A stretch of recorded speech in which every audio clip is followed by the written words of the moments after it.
안녕하세요. 책나들입니다. 오늘은 아사다 지로의 나의 마지막 엄마라는 장편소설을 소개해 드리겠습니다. 이 소설은 베스트셀러였던 불편한 편의점, 나미야 잡화점의 기적을 잇는 최고의 감동소설입니다. 두 소설을 숨죽이며 읽었기에 이 소설에 대한 기대감 또한 컸는데요. 상상 이상이었습니다. 최근에 제가 낭독해드렸던 김지연 작가님의 황혼 이혼의 현대판 황혼 이혼을 겪게 되는 주인공. 하지만 정서적 고향이 없는 주인공에게 고향을 선물한다는 발상은 독자로 하여금 따뜻한 감성을 불러일으키고 비슷한 체험을 느끼게 합니다. 예컨대 영화 파이란과 철도원의 원작자인 아사다 지로는 이번에도 우리의 가장 깊은 곳에 허전함을 찾아내어 기어코 눈물을 흘리게 만듭니다. 자, 그럼 나의 마지막 엄마 중 일부 내용을 발췌하여 작품을 읽어드리겠습니다. 여보, 이것 좀 부탁해요.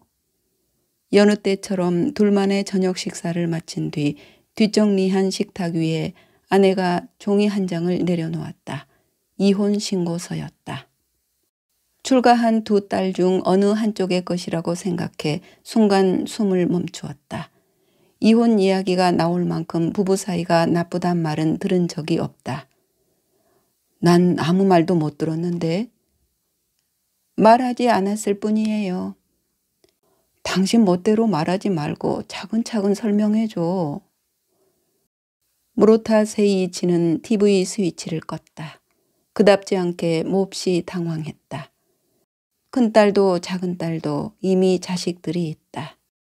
그는 무엇보다 손자들이 불행해질까 봐 두려웠다. 제대로 잘 보세요. 아이들은 아무 상관이 없어요. 항상 미소가 끊이지 않는 아내의 얼굴이 오늘따라 돌처럼 딱딱했다.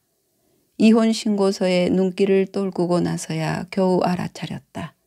하긴 딸의 이혼 신고서에 부모의 서명이 필요할 리가 없다. 그곳에는 이미 아내의 이름이 적혀 있었고 도장까지 찍혀 있었다. 오늘 회사에서 당신 퇴직금이 들어왔어요. 그동안 수고 많았어요. 아내는 정중하게 고개를 숙였다. 그리고 망연한 얼굴로 입을 벌리고 있는 남편을 향해 아무런 감정도 보이지 않고 마치 회의석상에서 프레젠테이션을 하는 것처럼 당당하게 말했다. 내가 예상한 것보다 금액이 크니 부동산이나 유가증권 같은 건 나누자고 하지 않을게요. 예적금과 퇴직금 합계액의 절반만 주세요. 당신에게도 나쁜 조건은 아닐 거예요. 내 결심은 흔들리지 않으니까 대화해봐야 소용없어요. 나머지는 이쪽 변호사를 통해서 말해줘요. 아내가 카드패를 돌리듯 내민 명함을 그는 보지도 않고 구겨서 버렸다.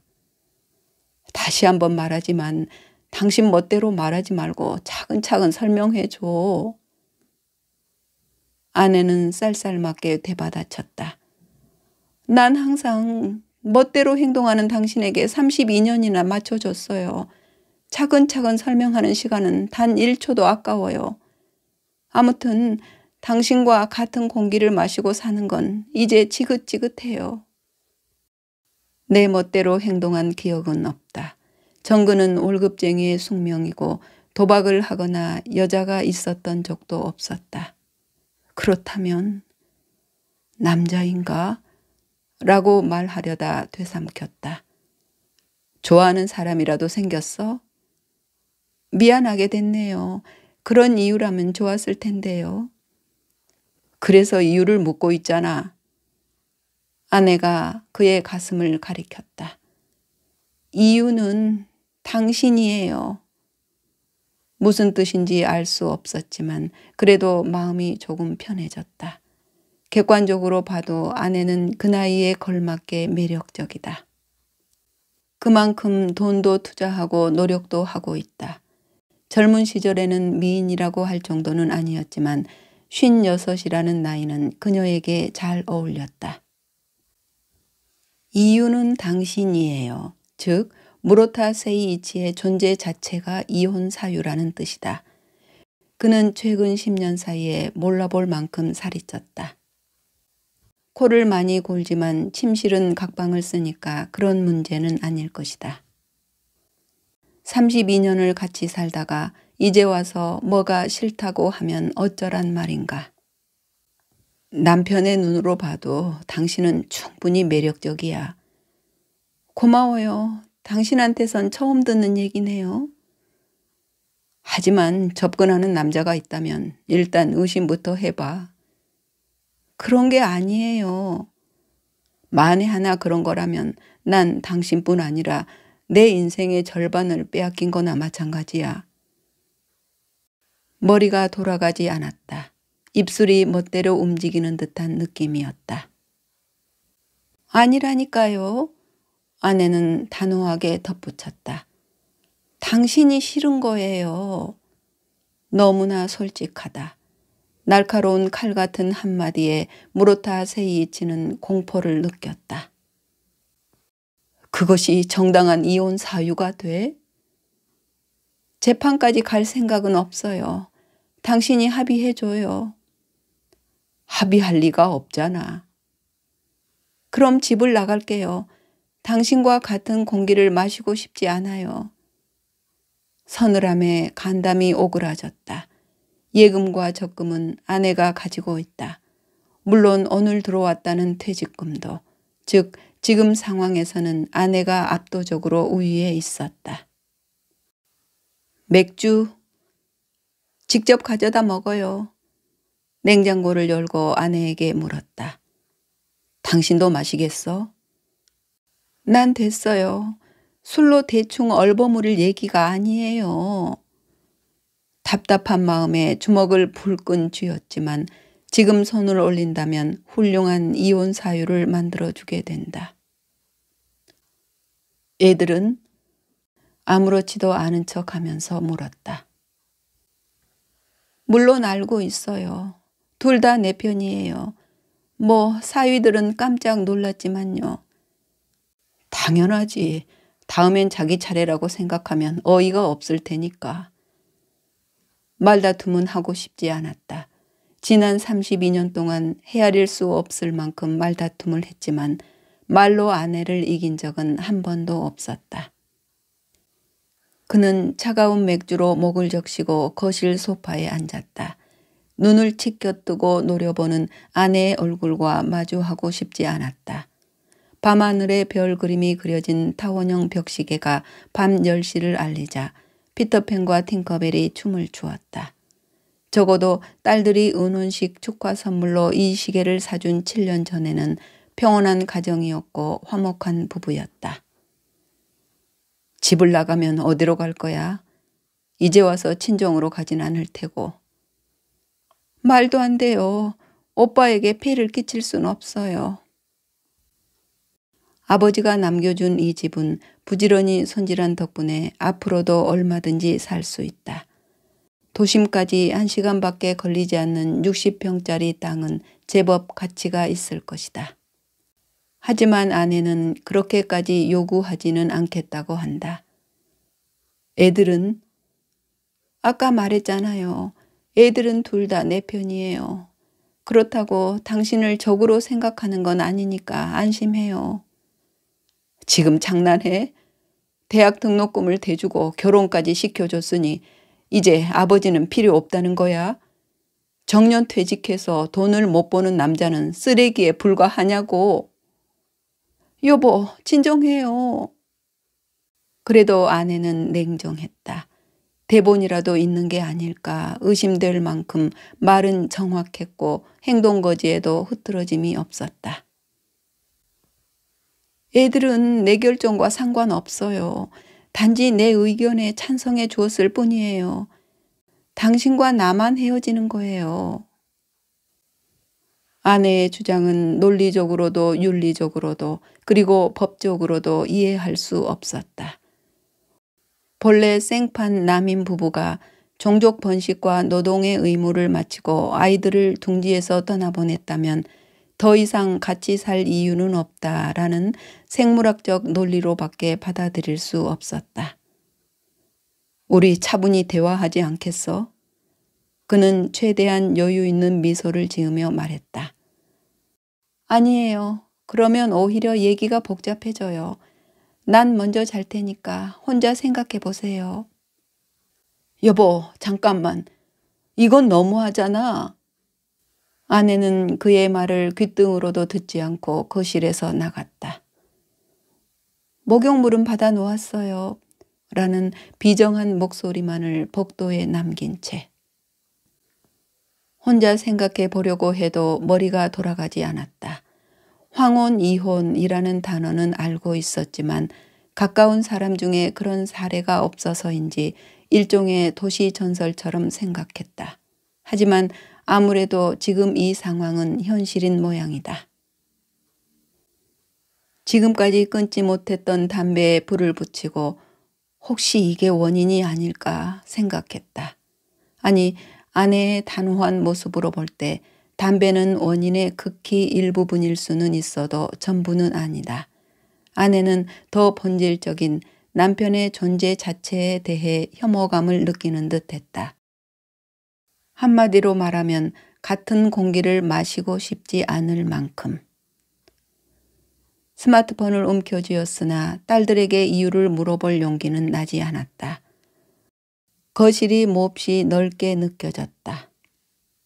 지은 지 40년이나 지난 낡은 집이지만 아버지에게서 물려받고 나서 몇 번 리모델링을 한 덕분에 노후를 보내기에는 충분했다. 앞으로 이 집에서 20년을 더 산 다음 마지막에는 집을 팔아 간병시설이 딸린 아파트로 옮길 생각이었다. 물론 아내와 같이. 그리고 여생을 함께 하다가 같은 무덤에 들어가는 것 말고는 무로타 세이이치의 머릿속에 다른 미래는 없었다. 요즘 들어 메밀국수가 좋아졌다. 라면도 우동도 아니라 메밀국수다.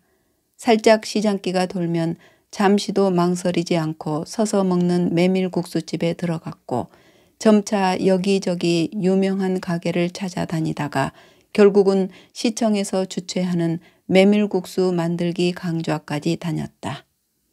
하지만 슬프게도 집에서 솜씨를 발휘할 기회는 없다. 가족은 아무도 없고 그렇다고 친구를 초대하면 이렇게 된 경위를 말할 수밖에 없으니까. 도쿠의 메밀국수는 도쿄 사람의 입맛에 잘 맞는군요. 빈말이 아니었다. 진한 장국은 도쿄 방식에 가깝다. 그런가요? 이런 촌구석에선 드실 만한 게 메밀국수밖에 없구만요. 대기실 카운터를 혼자 맡은 듯한 여성은 피부가 하얗고 콧날이 오뚝해서 나이를 가늠할 수 없었다. 더구나 자신의 미모를 모르는 듯한 순수한 모습이 그녀의 나이를 더욱 불확실하게 만들었다. 그는 쓸쓸한 역 앞의 풍경을 유리창 너머로 바라보면서 소박한 메밀국수 맛을 만끽했다. 나이가 들면서 음식에 대한 집착이 더욱 강해졌다. 활기가 사라진 역 앞의 도로 끝에서 가끔 눈보라가 밀려왔다. 그때마다 대기실 유리창은 희뿌옇게 흐려졌지만 금세 아무 일도 없었던 것처럼 원래의 풍경이 되살아났다. 갑자기 생각이 나서 스마트폰을 꺼냈다. 유나이티드 카드 프리미엄 클럽의 요시노입니다. 번거롭게 해드려 죄송하지만 가지고 계신 신용카드에 기재된 번호를 모두 입력해 주시기 바랍니다. 귀찮기 짝이 없었다. 15자리나 되는 번호를 누르지 않으면 요시노라는 담당자와 대화할 수 없는 것이다. 하지만 자기 처지에 어울리지 않는 세계 최고의 스테이터스임을 감안하면 불평할 수도 없었다. 35만 엔이라는 거액의 연회비를 내고 서비스를 받는 사람들은 나름대로 강력한 보안 장치를 요구할 테니 그로 인한 번거로운 절차는 당연하다 여길 것이다. 무로타님, 실례지만 본인이 맞으십니까? 네, 본인입니다. 알겠습니다. 그러면 생년월일을 말씀해 주십시오. 간단한 용건입니다만. 죄송합니다. 미리 설명해 드린 것처럼 이건 프리미엄 클럽의 규정이라서요. 그는 약간 조바심을 내면서 생년월일을 말했다. 유나이티드 홈타운 서비스를 이용해 주셔서 감사합니다. 용건을 말씀해 주십시오. 이제야 겨우 대화가 시작됐다. 지금 코마카노역에 있는데 버스를 놓쳐서요. 1시간에 한 대밖에 없다는 걸 몰랐거든요. 늦게 가면 그쪽에 폐가 되지 않을지. 즉시 요시노의 부드러운 목소리가 돌아왔다. 그건 걱정하지 마십시오. 이 스테이지는 오늘과 내일 이틀 동안 무로타 세이이치님 전용이니 마음껏 사용하시면 됩니다. 홈타운의 페어런츠 쪽에서 무로타님의 시간에 맞춰서 대응하겠습니다. 신경 쓰실 필요는 하나도 없습니다. 아, 그래요? 제 행동에 맞춰주신다는 거군요. 그렇습니다. 고객님 마음에 드실 때까지 고향을 체험하시는 게 유나이티드 홈타운 서비스의 테마이니 마음껏 즐기시기 바랍니다. 그렇군요. 그러면 이런 연락을 할 필요도 없는 건가요? 말씀하시는 대로입니다. 모든 걸 맡겨주십시오. 급한 경우에만 연락하시면 됩니다. 제가 잘 몰라서 귀찮게 해드렸군요. 다른 멤버와 달리 저는 얼마 전까지 하찮은 월급쟁이였거든요. 요시노라는 담당자의 입가에 미소가 번지는 모습이 보이는 듯했다. 프리미엄 클럽의 멤버는 누구든 품이 있고 상식적인 분입니다. 매뉴얼에 이런 표현까지 있는 걸까? 그는 요시노의 대응에 혀를 내둘렀다. 무로타님, 그 밖에 또 궁금하신 게 있으신가요? 아닙니다. 그럼 마음껏 즐기겠습니다. 멋진 귀향이 되시기 바랍니다. 전화를 끊은 뒤 그는 팔꿈치를 카운터에 기대고서 유리창 너머의 풍경을 멍하니 바라보았다. 느닷없이 휘몰아쳐 시야를 뒤덮는 눈보라가 펄럭이는 비단 커튼처럼 보였다. 오메나, 오늘은 눈보라가 겁나게 몰아쳐쁘네요. 나이를 알 수 없는 여성이 나지막이 속삭인 사투리는 꼭 프랑스어처럼 들렸다. 버스에 먼저 타고 있던 손님은 고등학생들 뿐이었다. 도쿄에서는 이미 사라진 금색 단추가 달린 학생복과 세일러복이다. 추위에 익숙해서인지 코트를 입지 않은 학생도 많았다. 시가지를 빠져나가자 사방이 온통 눈 풍경으로 변했다. 정류장에 도착할 때마다 승객이 줄어들었다. 본사 부장으로 승진하자마자 신용카드 회사에서 프리미엄 클럽 안내장이 도착했다. 세계 최고의 스테이터스를 자칭하는 이른바 블랙카드였다. 승진할 때마다 골드카드, 플래티넘 카드의 안내장이 온 걸 보면 회사 인사이동 결과가 새어나가고 있었던 것이리라. 물론 개인정보라는 단어조차 없던 시대에는 신경도 쓰지 않았지만 제약회사 영업부장에게 고객 접대는 매우 중요한 업무다. 거품 경제의 전성기 때뿐만 아니라 거품이 꺼진 후에도 의사나 병원 관계자와 술자리를 갖거나 뒷풀이를 하는 날들이 이어졌다. 프리미엄 클럽 멤버의 특전에는 자가용 비행기 이용이나 폐점 후에 명품관 쇼핑처럼 입을 다물 수 없는 항목들이 적혀 있었다. 물론 월급쟁이 생활과는 인연이 없는 혜택들이다. 이제 허세로 블랙카드를 가질 나이는 아니다. 그런데 재미로 안내장을 읽는 사이에 현실적인 특전이 눈에 들어왔다. 급한 회식에 대비해 인류 레스토랑의 테이블이나 요정의 좌석을 항상 확보해 둔다고 한다. 또한 갑작스러운 출장이나 여행에 대비해 호텔이나 여관의 객실도 똑같이 마련해 두고 있다고 한다. 이것은 쓸모가 있겠다고 판단했다. 고객의 예정에 따라 숙박지나 연회석을 준비해 두는 것은 영업맨의 사명이다. 35만 엔의 연회비는 그의 주머니에서 나간다고 해도 그렇게 부담되지는 않는다. 물론 카드 회사도 그런 사정을 잘 알고 있어서 자나깨나 접대에 여념이 없는 영업부장에게 카드를 권한 것일 게다. 프리미엄 클럽 블랙카드의 활약은 놀라울 정도였다. 호텔이나 레스토랑만이 아니라 골프 라운딩부터 송수기의 항공권까지 급한 요청에 대응하지 못한 적은 한 번도 없었다. 그의 실적에도 크게 기여했고 요술방망이의 존재를 모르는 부하 직원들로부터는 한없는 존경을 받았다. 하지만 그것이 무로타 세이이치의 한계였다. 순발력과 넉살로 높은 실적을 올리는 영업맨의 표본이기는 해도 큰 판세는 읽지 못한 것이다. 그렇다고 누구를 탓할 수도 없다. 결국 그의 그릇이 작았던 것뿐이니까. 저출생 고령화에 따라 의료비가 증가했다. 국가에선 약품 가격 인하를 요구하면서 동시에 가격이 저렴한 후발약제 사용을 추진했다. 그 결과 국내 시장이 축소되면서 기존의 신약업체는 해외 기업에 합병되거나 대형 업무 제휴 말고는 성장의 길을 잃어버렸다. 그의 눈에는 그런 업계의 동향이 보이지 않았다.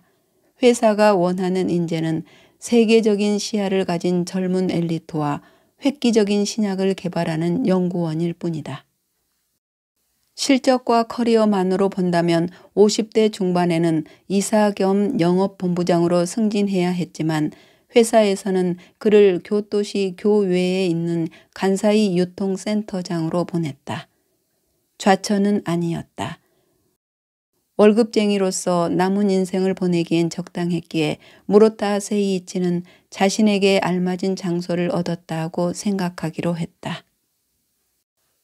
두 딸은 이미 출가했고 건강에도 문제가 없어서 당연히 주말 부부로 살기로 했다. 그는 교토 시내의 아파트에서 출퇴근하다 주말에는 도쿄로 돌아왔다. 가끔 아내가 교토로 내려와서 유명한 절을 돌아다니곤 했다. 나름대로 평온한 나날이었다고 생각한다. 그때부터 프리미엄 클럽의 블랙카드가 무용지물로 전락했지만 해약할 마음은 들지 않았다. 인생의 도달점이자 영광의 증표인 세계 최고의 스테이터스는 만 61세가 되기 전날까지 가지고 있을 작정이었다. 정년퇴직이라는 인생의 분기점을 맞이할 그날까지. 이윽고 그날이 찾아왔다. 계열사 임원으로 가고 싶다는 그의 꿈은 이루어지지 않았고 인사부에서 제시한 길은 현재의 센터장으로 2년 동안 재취업하는 것이었다. 단 월급은 한숨이 나올 만큼 내려간다. 물론 그것은 규정에 따른 것이지만 어차피 한직이니까 지금의 3분의 1이면 충분하지 라는 말이 들리는 듯 했다. 버스가 앞으로 갈수록 눈은 더욱 깊어졌다.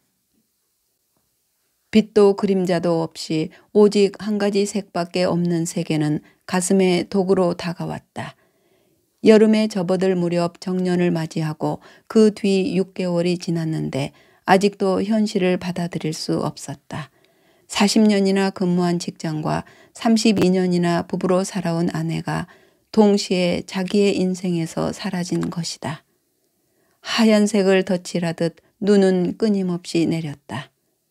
차량이 통행하며 아스팔트에 쌓인 눈이 단단해지자 타이어 체인 소리와 진동이 잠잠해지면서 오히려 승차감이 좋아졌다. 어느새 승객은 한 명도 보이지 않았다.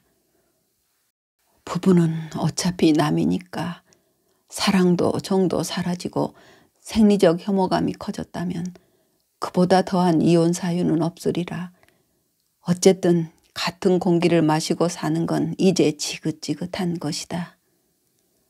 남은 인생을 원한으로 채우고 싶지 않았고 32년의 가정생활도 후회하고 싶지 않았다.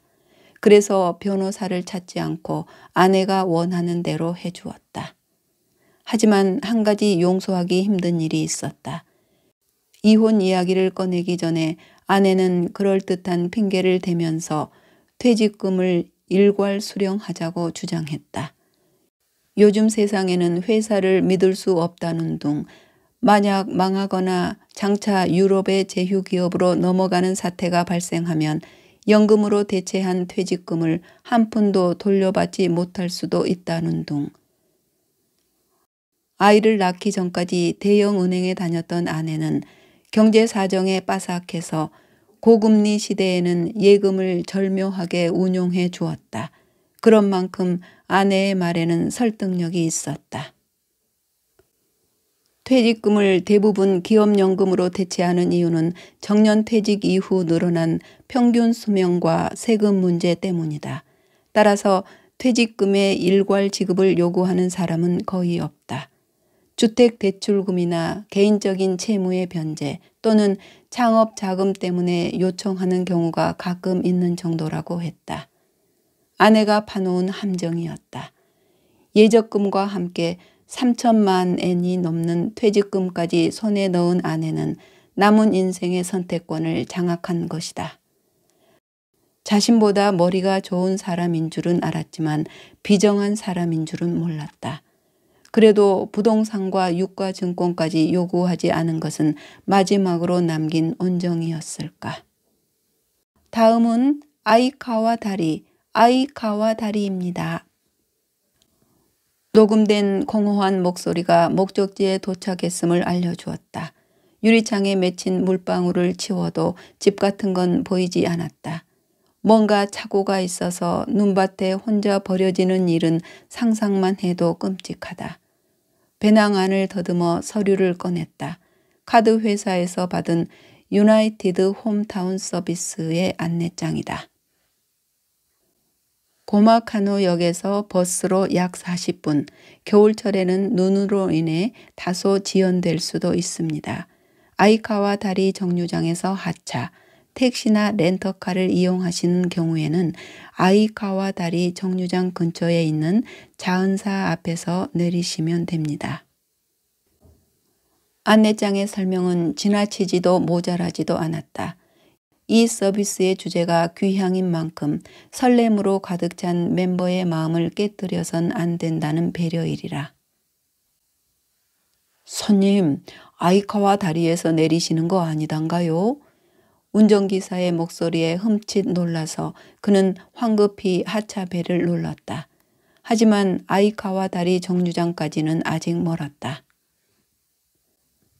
검은색 바탕에 은색 문장이 찍힌 너무나 스테이터스가 느껴지는 봉투가 도착한 것은 이제 슬슬 프리미엄 클럽을 해약하려고 생각했을 무렵이었다. 당신에게 고향을.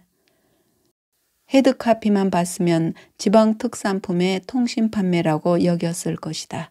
하지만 프리미엄 클럽에 그런 계획은 어울리지 않는다. 고급 별장의 분양 광고인가 하면서 팸플릿을 펼쳤다. 물론 고급 별장은 그와 관계가 없지만 그런 어리석은 꿈으로 가득 찬 제안은 일종의 눈호강이나 마찬가지였으니까. 당신에게 고향을. 1971년 매사추세츠 콘코드, 켄터키주 엘리자베스타운, 애리조나주 메사 등 세 군데를 거점으로 시작한 유나이티드 홈타운 서비스는 현재 미국 전역에서 32개 빌리지와 100명이 넘는 페어런트를 보유한 대형 프로젝트로 성장했습니다. 유나이티드 홈타운 서비스는 별장 사업도 홈스테이도 아닙니다. 잃어버린 고향을 부활시켜서 지난 날들로 돌아가는 라이프 스토리를 제공합니다. 이번에 미국에서 성공한 프로젝트를 일본에 도입하게 되어 프리미엄 클럽 멤버에게만 특별히 제공해 드리려 합니다. 당신에게 고향을. 유나이티드 홈타운 서비스에 관한 문의와 신청은 고객님 전속 담당자에게 해주시기 바랍니다.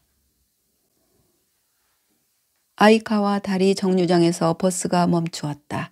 무로타 세이이치는 동전을 골라 요금을 내고 텅 빈 버스에서 내렸다. 다행히 눈은 그쳤지만 얼음 조각이 바람에 흩날리고 있었다. 일단 자은사를 찾아야 한다. 보스 종류장의 처마 밑에서 담배에 불을 붙이고 도로의 양쪽을 둘러보니 몇몇 민가가 나란히 있는 길 끝에 절처럼 보이는 커다란 지붕이 있었다.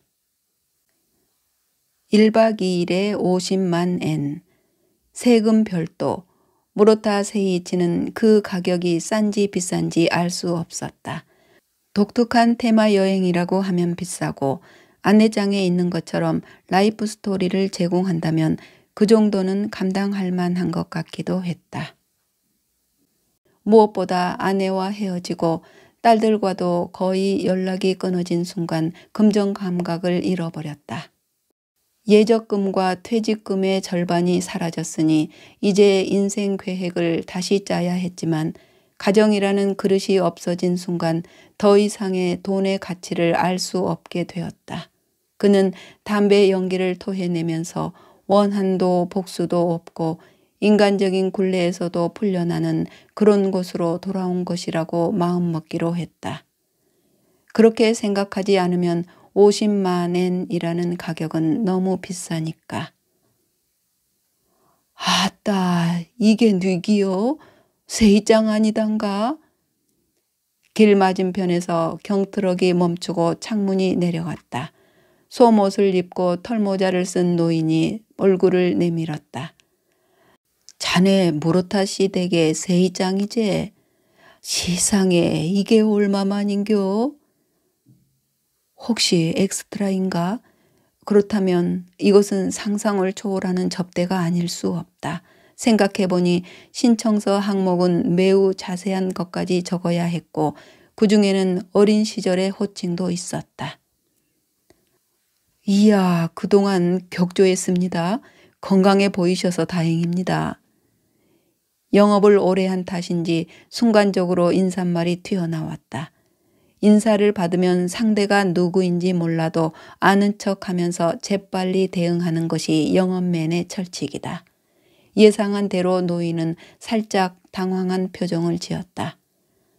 자네 오메가 목을 길게 빼고 기다리시는구마. 얼른 집에 가보란께. 노인은 창문을 닫으려고 하다가 잊었던 대사를 덧붙였다. 세이짱, 혹시 집에 가는 길을 잊어본 거 아니단가? 저 짝을 보래이.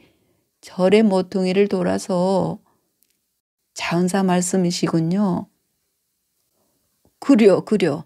거기까지 가면 여기구나 하면서 생각날 거요.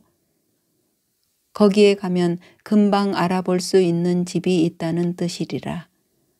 감사합니다. 고생이 많으십니다. 그렇게 말하고 고개를 숙이자 노인은 입술을 일그러뜨리며 미소를 짓더니 그라문 가보레이 라고 인사를 했다. 경트럭이 자은사의 문 앞을 지나갈 때 울린 경적은 페어런츠에게 고객이 도착했음을 알려주는 신호인 걸까. 가슴이 쿵쾅거렸다. 그는 넘어지지 않도록 조심하며 얼어붙은 길을 걷기 시작했다. 문득 한계불락이라는 저주스러운 말이 머릿속에 떠올랐다.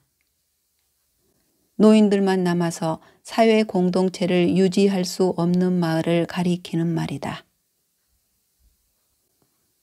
1시간에 한 대뿐인 버스 안에서 흔들리는 사이에 통학하는 고등학생들도 모두 내렸다.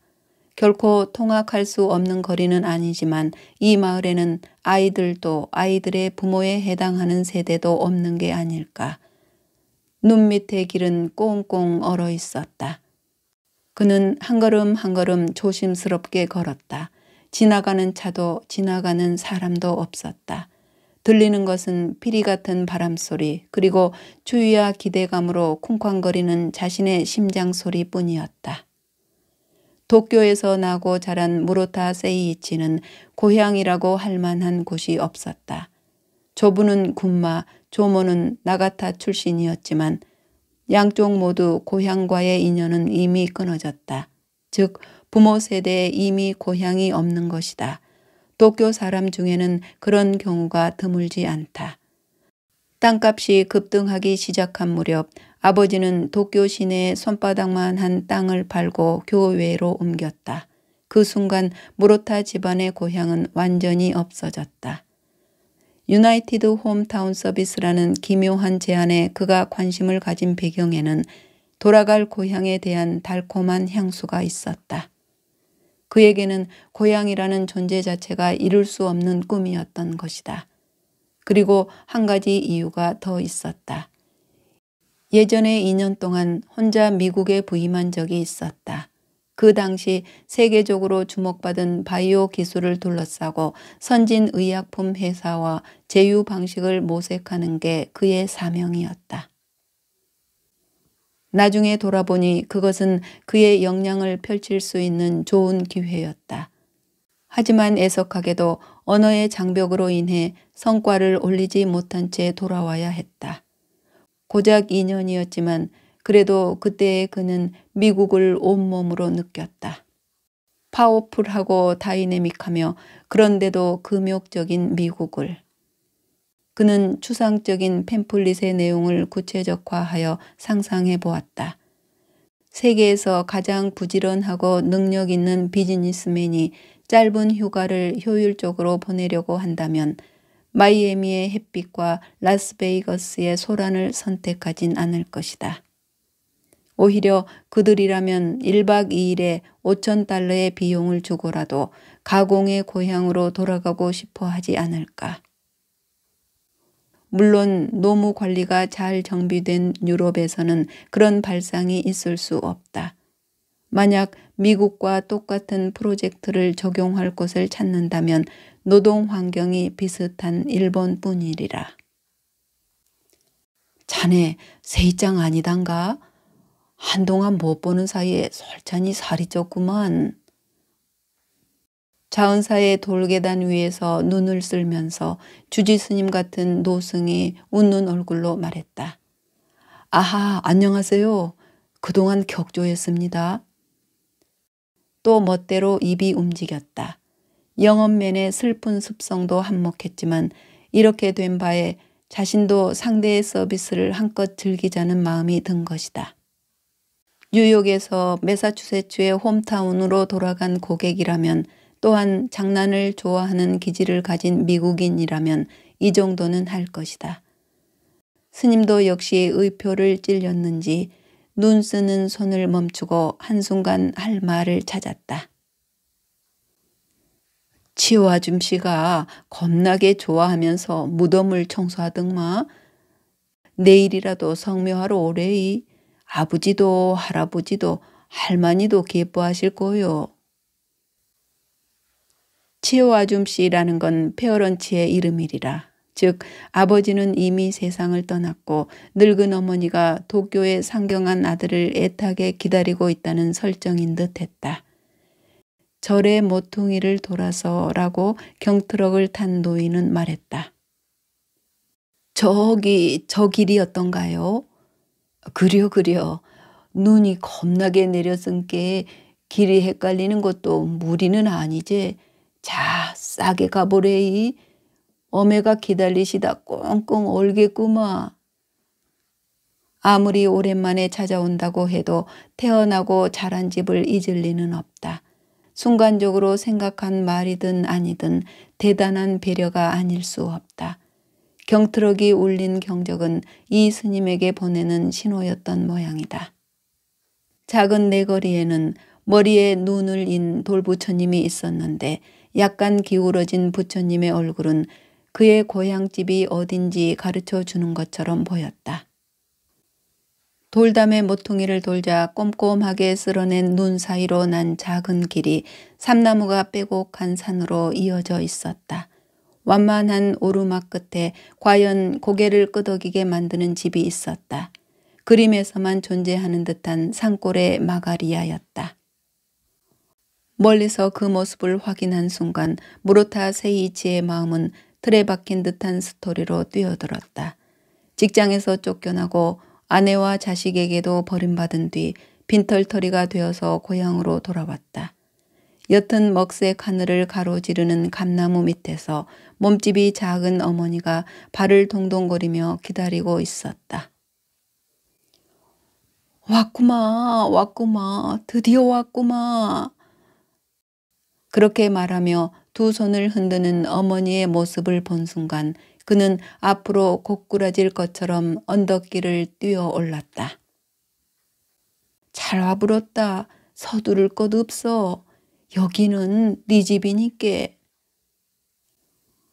어머니의 맑은 목소리가 바람을 타고 뒷산에 메아리 쳤다. 흩날리는 얼음 부스러기를 맞으면서 어머니는 환한 웃음으로 그를 맞아주었다. 저기 어머니, 나 얼마나 힘들었는지 몰라 하며 하소연하려고 했는데 말이 나오지 않았다. 어머니하고 마주하고 숨을 고른 뒤 무료타 세이치는 정신을 가다듬었다.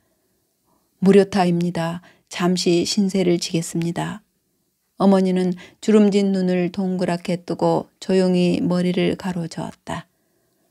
세이치, 신세는 무신, 어메헌티, 그렇게 말하는 사람이 어딨다냐. 잘 와불었다. 참말로 잘 와불었어. 어머니는 엄지 장갑을 낀 손으로 무로타의 곱은 손을 꼭 잡았다. 인자 안 좋은 기억은 다 잊어불고 맨 편히 지내다 가래이. 띠지붕에서 미끄러져 땅으로 떨어진 눈이 툇마루 끝을 요새처럼 에워싸고 있었다. 어머니 손에 이끌려 걸음을 내디딜수록 그윽한 냄새가 짙어졌다. 세이치 잘 들으래이. 무슨 일이 있어도 어매는 네 편이구마. 입구의 굵은 기둥에는 무로타라고 이름이 새겨진 문패가 걸려 있었다. 참말로 조용한 밤이구로. 바람은 그쳤고 새들도 보금자리로 돌아갔고 아궁이의 불도 잘 타오르고 있시야. 그란디 너무 조용해서 잠이 안 온다면 어렸을 때처럼 어매가 잠자리 이야기를 들려줄까잉? 옛날에 이런 이야기가 있었구마. 아이카와 마을의 할머니와 할부지는 새는 나이로 60살의 섣달 금음날이 되면 산질에서 20리나 더 들어간 도코요가하라란 곳에 버려졌제. 아직 논밭에서 일할 수 있는 사람도 있고 몸을 움직일 수 없어서 밥만 축내는 사람도 있지만 60살이 되면 버려지는 게 마을의 규칙이라서 지발로 싸게 걸어가는 사람도 있고 울며 불며 아더러 등에 업혀서 끌려가는 사람도 있었다 등마. 도쿄 요가하라는 조리대와 참억새도 자라들 않는 산속이라서 눈이라도 내리면 거중 목숨이 끊어지는데 개중에는 볏짚으로 오두막을 짓고 참마며 산에서 나는 나물 같은 걸 묻고 목숨을 부지하는 사람도 있었단다. 그런 아이카와 마을에 겁나 효자가 한 명 있었제. 어매는 일찌감치 세상을 떠났지만 아버지는 건강해서 열심히 일했구마. 아무리 건강해도 60살의 섣달 금음이 되면 도쿄 요가하라에 버리는 수밖에 없었지. 그런디 오늘은 아침 일찍 자은사의 주지 스님이 나오셔서 영험한 불경을 읊조려 주셨시야. 그러고 촌장님이 오셔서 이별의 선물로 쌀을 한 대박이나 주셨구마. 그 아버지는 걸어가겠다고 했지만 효자인 아들은 고집을 부리며 아버지를 업고 집을 나섰제. 가는 도중에 아버지가 말하기를 나는 인자 곧 죽을 테니께 이 쌀은 네가 묵구라. 아들이 그럴 수 없다고 말했더니 그러면 며느리한테 먹이고 손자들한테 먹이거라. 마지막에는 부자가 함께 목 놓아 울면서 눈 쌓인 도쿄요가하라에 도착했제. 그곳에는 볏짚으로 지은 오두막이 있었고 살아남은 할머니와 할아버지가 이로코롬 이짝으로 오시오 이짝으로 오시오 라며 손을 흔들어 씨야. 그 사람들은 이별의 선물로 받은 쌀을 노리고 있었던 거구마. 그걸 알아차린 아버지는 더더욱 쌀을 가져가면 안 된다고 생각하고 얼굴을 감쌌던 수건에 쌀을 절반 담아서 아들한테 내밀었지. 이 수건은 아버지의 유품이요.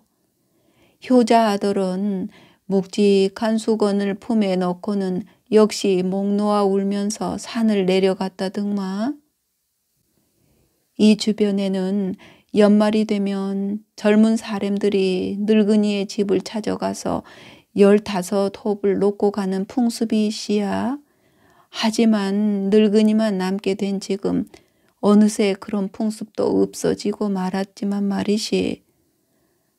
아이고마, 새이치 잠들었나? 그러면 좋은 꿈 꾸구래. 이 이야기는 이걸로 다 끝이란다. 그래? 그거 꽤 재밌는 얘기인데 좀 자세히 말해봐. 고향에 다녀온 이야기를 넌지시 건네자마자 아키야마가 재빨리 달려들었다. 믿어? 마스나가 돌아오는 옛 친구의 안색을 살폈다. 믿고 말고 할 게 뭐 있어. 내가 싱거운 소리나 할 사람이 아니란 걸 내가 제일 잘 아는데. 가슴에 박혀있던 무거운 돌덩이가 내려간 듯한 느낌이 들었다. 꿈 같은 귀향에 대해 말한 것은 이번이 처음이었다. 밑장, 내가 아니라 이 서비스를 믿느냐는 거야. 그런 걸 따져서 뭐해. 요즘 세상엔 온통 믿을 수 없는 이야기 투성이잖아. 아키야마는 풀사이드에서 쉬는 사람들이 돌아볼 만큼 호쾌하게 웃더니 바로 큰 소리로 죄송합니다 하고 말해서 사람들을 미소 짓게 만들었다. 이곳은 도심 호텔의 회원제 스포츠 클럽이다. 마스나가는 종종 속세를 벗어난 듯한 이곳에서 주말 하루를 보냈다. 거품 경제가 절정에 달하던 시절에는 위패비와 보증금만으로 1,000만 엔이 넘었고 지금도 꽤 문턱이 높다. 회원과 동반자만 이용할 수 있고 회원이 되기 위해서는 기존 회원이 추천해 주어야 한다. 사우나나 풀사이드에서 저명한 사람을 보아도 못 본 척 할 수 있을 만큼 양식 있는 사람이 아니면 회원이 될 수 없는 것이다. 기묘하게도 이 별천지의 회원 자격은 역대 사장에게 이어지고 있었다. 회사가 호텔의 대주주이기 때문인지 아니면 거품 경제 시절에 받았던 보증금을 돌려줄 바에야 사장이 바뀔 때마다 명의를 바꿔주는 편이 낫다는 호텔의 판단 때문인지 어쨌든 마스나가 도로우에게는 예상치 못한 특전이었다. 비치 체어에 몸을 맡긴 채 아키야마는 유리창 너머로 들어오는 겨울의 햇살을 받았다. 기운으로 감싼 육체는 탄탄했다. 도저히 마스나가와 같은 나이로는 보이지 않았다. 마음이 내키는 대로 자유롭게 살면 육체도 늙지 않는 걸까. 돈도 시간도 주체하지 못할 만큼 있는 고급 한량이라고나 할까. 마스나가의 추천으로 회원이 된 이후 주말 하루는 반드시 이 수영장에서 지내는 아키야마 마스오는 고등학교 시절부터 그의 가장 친한 친구다. 유나이티드 프리미엄이라면 나도 회원이긴 해. 그거잖아. 연회비가 35만 엔이나 되는 황당한 거. 그렇다면 안내장이 갔을 텐데. 글쎄, 그런 우표물은 뜯지도 않고 버리거든. 포인트가 어떻다든지 할인이 어떻다든지 생각만 해도 골치 아파서 말이야. 당신에게 고향을. 마스나가는 유나이티드 홈타운 서비스의 홍보 문구를 중얼거렸다. 그게 뭐야? 안내장 제목이야. 마음이 끌리더군. 사방이 온통 유리로 되어 있는 실내 수영장은 넓은 정원과 마주하고 있다. 고층이 아니라 땅에 발이 붙어 있는 감각이 마음에 들었다. 회원은 대부분 연장자라서 헬스클럽의 기구들도 그렇게 힘들지 않다. 클리닉에는 의사가 상주하면서 건강을 관리해 준다. 식사는 호텔 주방에서 직접 가져다 주며 실내 골프장에서는 티칭 프로의 레슨도 받을 수 있다. 지나가는 마을 사람도 절의 스님도 다 한패라는 거야? 한패란 말은 듣기 거북하군. 연극 속 인물이라고 생각해줘. 우뚝 솟아있는 야자나무는 진짜다. 높은 천장에 그려진 푸른 하늘을 자세히 보면 그 사이에 스프링쿨러가 숨어 있다. 구석구석의 디자인마다 애교가 넘친다. 그렇다면 내 개인 정보를 모조리 가지고 있다는 거군. 그래, 하지만 자칭 세계 최고의 스테이터스라고 하니 믿어도 되겠지. 이보세요, 사장님. 너무 아니한 거 아닌가요? 혼자 사는 사람의 개인정보는 뻔할 뻔짜잖아. 어차피 내 몸뚱이 하나의 정보니까. 하여간 태평하다니까. 하긴 뭐, 넌 그래서 출세한 거니까.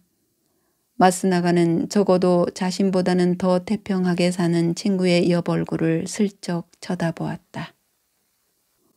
우아하고 나른한 이 스포츠클럽 풍경에 이토록 잘 어울리는 사람은 없을 것이다. 아키야마 미스오는 도쿄 번화가의 번듯한 건물을 몇 채나 가지고 있다. 하지만 임대와 관리 업무는 관리회사의 통째로 맡기고 본인이 뭔가를 하는 것 같지는 않다. 그것만으로도 훌륭한 고급 한량이지만 더욱 부러운 점은 모든 재산을 부모로부터 상속받았다는 것이다. 세계 최고의 스테이터스를 자랑하는 카드 회사에게는 이상적인 고객이다. 부모에게서 물려받은 재산을 늘리려고 하지도 않지만 줄이는 일도 없다. 진짜 부동산업이란 그런 것이 아닐까. 그나저나 그 어머니의 이름은 뭐야? 역시 마스나가야? 당연하지. 입구에 문패도 걸려 있었어. 이름은 치요야. 마스나가 치요. 아키야마는 오후에 와인을 내뿜고는 가운의 소매로 입가를 닦았다. 내 진짜 어머니는 미인이셨잖아. 설마 마스나가 치요란 이름은 아니었겠지? 마스나가 다카코였어. 한자로 효도 효자에 아들 자자를 썼지.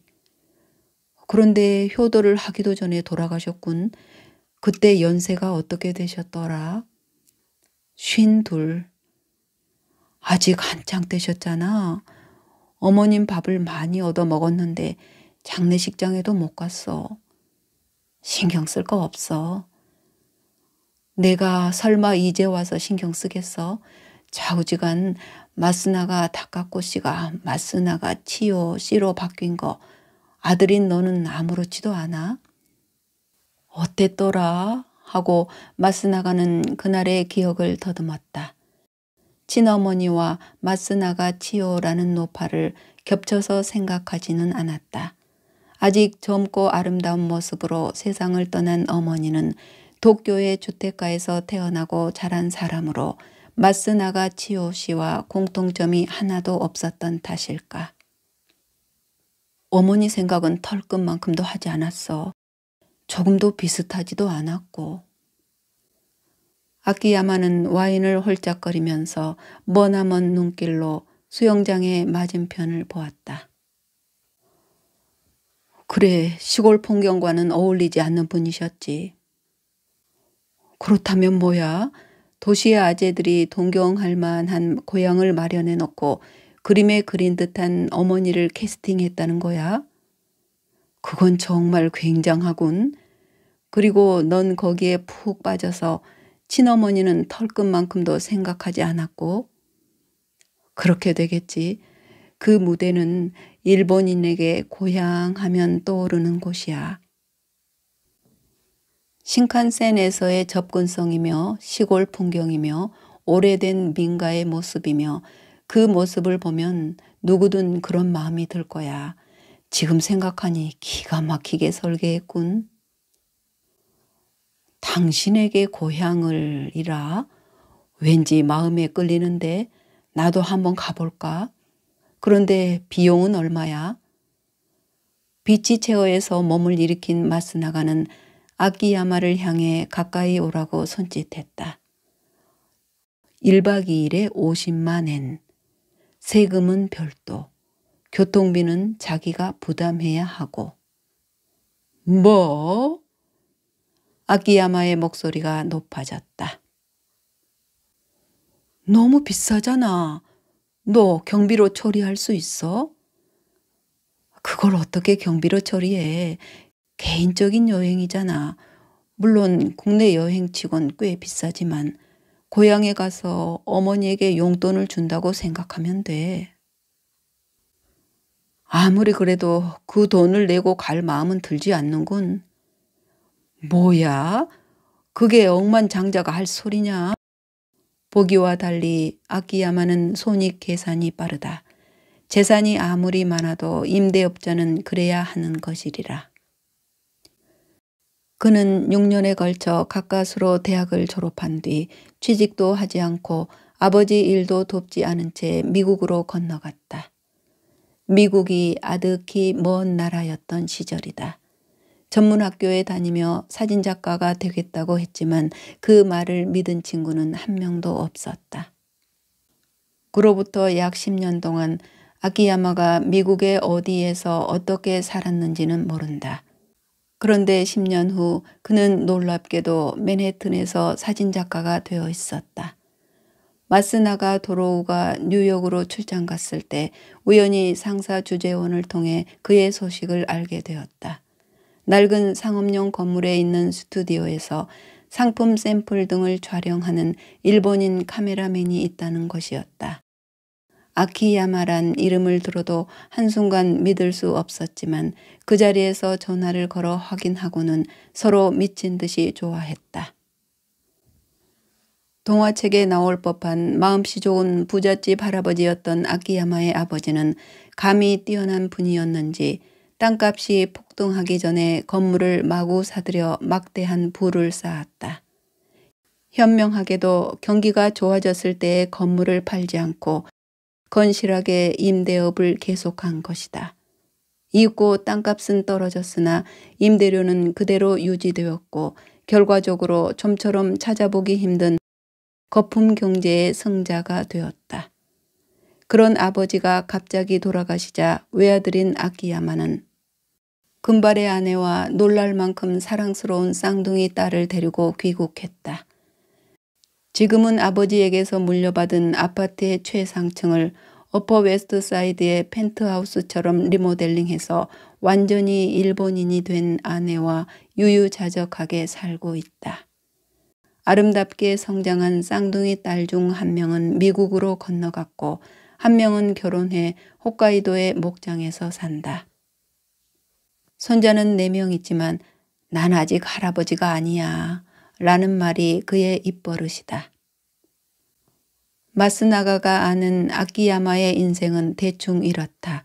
그가 아는 사람 중에서는 최고의 인생이라고 생각한다. 그럼 그 다음 얘기는 사우나에서 들을까? 말을 끝내기도 전에 아키야마는 가운을 벗어던지고 수영장으로 뛰어들었다. 자유인이기는 해도 천박하지는 않다.